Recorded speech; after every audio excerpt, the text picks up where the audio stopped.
لو كانت تمت إقالة مستر كولر والإطاحة به من تدريب النادي الأهلي، طبعا بعد الإخفاقات المحلية والقارية والتعثرات اللي النادي الأهلي عملها قبل الذهاب للمملكة العربية السعودية للمشاركة في كأس العالم للأندية. المباراة ديت لو كان النادي الأهلي خسرها كان هيتم الإطاحة بالمدير الفني والجهاز الفني بالكامل من تدريب النادي الأهلي. احنا بقى عايزين، احنا الحمد لله رب العالمين فزنا وعملنا مباراة كبيرة، عايزين نبني عليها بقى ونستغل الصحوة والدفعة اللي عند لعيبة النادي الأهلي وجهازهم الفني وجمهور النادي الأهلي طبعا اللي عمره ما اتأخر عن دعم ومساندة الفريق. ان شاء الله رب العالمين انا واثق ان لعيبه النادي الاهلي رجاله وهيعملوا مباراه كبيره بكره تليق باسم ومكانه النادي الاهلي الافريقيه والعربيه والعالميه. طبعا العالميه لان النادي الاهلي طبعا نادي مونديالي وشارك في بطوله كاس العالم للانديه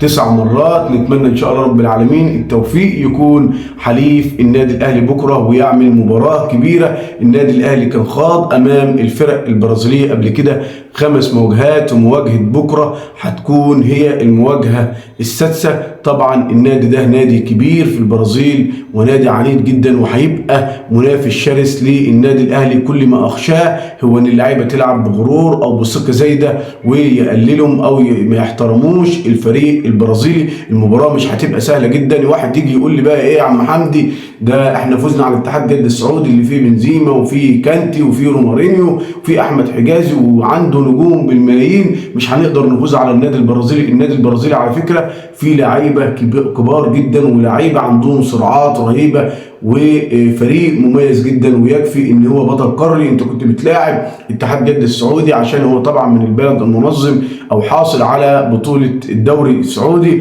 ولكن طبعا ده فريق قاري. وكمان اقصى بوكا جونيور الارجنتيني وشارك في كاس العالم بعد مباريات كبيره عملها، ولكن الفريق البرازيلي ده عنده لعيبه كتير سنهم كبير جدا، وطبعا عامل اللياقه البدنيه مش هيسعفهم في المباراه ان هم يكملوا ال90 دقيقه بنفس النمط وبنفس الاداء. عندهم لعيبه كتير سنهم واعمارهم كبيره جدا، يعني حارس المرمى طبعا اسمه فابيو وعنده 43 سنه، حارس كبير جدا طبعا انه يشارك في السن ده مع الفريق. يعني مثلا من سن عصام الحضري الحارس التاريخي للنادي الاهلي ومنتخب مصر، ولكن عنده مشكله كبيره جدا في التسديدات الارضيه على حارس المرمى. التسديدات الارضيه بتعمل له مشاكل كتير جدا في المباراه. كمان عندهم مدافع سنه 40 سنه وهو بطيء شويه، وطبعا فيها النجم الاسطوري باك شمال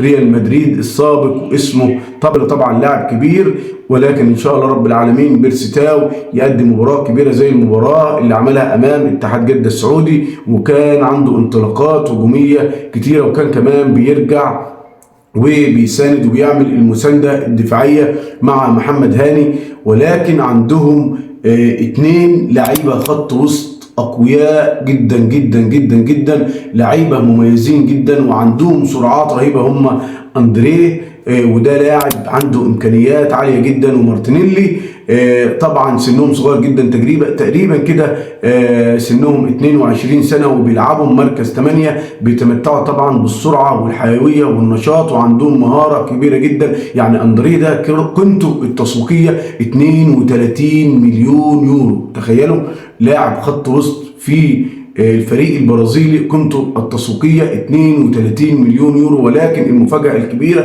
ان احنا هنشوف اللاعب ده في الدوري الاسباني الموسم القادم، لانه عنده عروض قويه جدا من النادي الملكي ريال مدريد الاسباني وبرشلونه كمان بيفاوضوه. كمان عندهم لاعب مفاجاه الجمهور المصري كله بيعرفه وكان بيعشق لمساته، لاعب طبعا بنكهه برازيليه، هو اللاعب كينو لاعب بيراميدز السابق وعنده 34 سنه. معظم الفريق معدلاته السنيه كبيره جدا. يا رب ان شاء الله رب العالمين نستغل النقطه دي ولكن نسجل اهداف كتير في في الدوري البرازيلي، ولاعب مميز جدا ولاعب شرس على المرمى وبيسجل من نص فرصه. ولكن اهم لاعب انا شايفه من وجهه نظري هو ارياس، الجناح المواجه لكينو. يعني كينو مثلا جناح شمال وارياس ده جناح يمين، ولكن طبعا ارياس ده لاعب مهاري من الدرجه الاولى، ويعتبر احرف لاعب في الدوري البرازيلي كله. لاعب مهم جدا وعنده سرعات رهيبه وانطلاقات هجوميه قويه جدا. وطبعا هيبقى مواجه لعلي معلول. نتمنى بقى كوكا او امام عاشور يقفل الحته ديت مع الباك اللي هيلعب عليه، وكمان الجناح يرجع ويساند معاه. ارياس ده لاعب قوي جدا ولاعب عنده سرعات رهيبه ومن احرف اللعيبه في الدوري البرازيلي، وبيسجل اهداف كتير. هو كمان زيه زي كانو المهاجم الارجنتيني، مهاجم شرس جدا. ولكن ارياس ده بيعمل حاجه غريبه جدا في لعبه وفي ادائه. المدير الفني بتاعهم بيعمل حاجه غريبه جدا الكل هيستغربها، وهو ان بيخلي ارياس ده يسيب مكانه في الجناح اليمين ويروح مع كينو لاعب بيراميدز السابق، اللاعب البرازيلي المخضرم. ولكن كينو ما بقاش هو كينو اللي كنا عارفينه. اللاعب ده بيسيب مكانه وبيلعب حر وبيروح كمان هو كمان يزيد مع كينو في الجهه الثانيه، وبيقابلهم جبهه قويه جدا. تخيل ان لاعب بيسيب مكانه في الجناح اليمين ويروح يضغط على الباك اليمين. يعني هنشوف ارياس ده بيتحرك من مكانه وبيسيب مكانه ويروح الناحيه الثانيه مع كينو عشان يشكلهم جبهه قويه جدا وخطيره جدا على النادي الاهلي. ولكن كمان عندهم ثغرات كتيره جدا في الدفاع، وكمان الاجنحه بتاعتهم ما بترجعش تقوم بالادوار الدفاعيه. يعني ممكن نشوف انطلاقات من بيرسي تاو وحسين الشحات، ولكن قوتهم في خط الوسط عند اندريه ومارتينيلي. اتمنى بس ان شاء الله رب العالمين لاعيبه النادي الاهلي يخلوا بالهم من اندريه ده، لان لاعب وسط 8 قوي جدا. لو قدرنا نوقفه ونحد من خطورته هيقدر النادي الاهلي يلعب باسلوبه ويضغط عليهم ويفرض اسلوب لعبه على الفريق البرازيلي. طبعا ان شاء الله رب العالمين النادي الاهلي من المتوقع انه يلعب بكره بنفس التشكيل اللي بدا به المباراه. يعني متوقع انه هيلعب بالشناوي ومحمد هاني باك يمين وياسر ابراهيم ومحمد عبد المنعم قلبين دفاع وعلي معلول طبعا باك شمال ومروان عطيه وامام عاشور اللي احرز هدف جميل في المباراه الاخيره.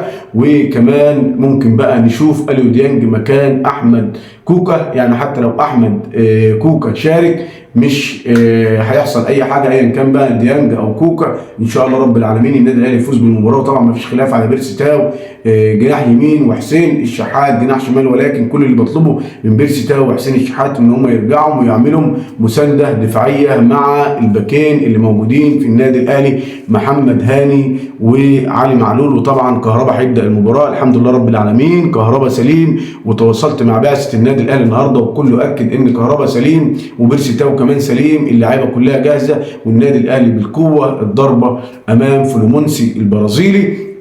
ولكن في حاجه مهمه كمان عايز اكد عليها، لعيبه النادي الاهلي ياخدوا بالهم بكره من الانذارات، عشان ان شاء الله رب العالمين النادي الاهلي لما يوصل نهائي كاس العالم يا رب الكل يدعي معانا ويكتب في التعليقات الاهلي في نهائي كاس العالم. كله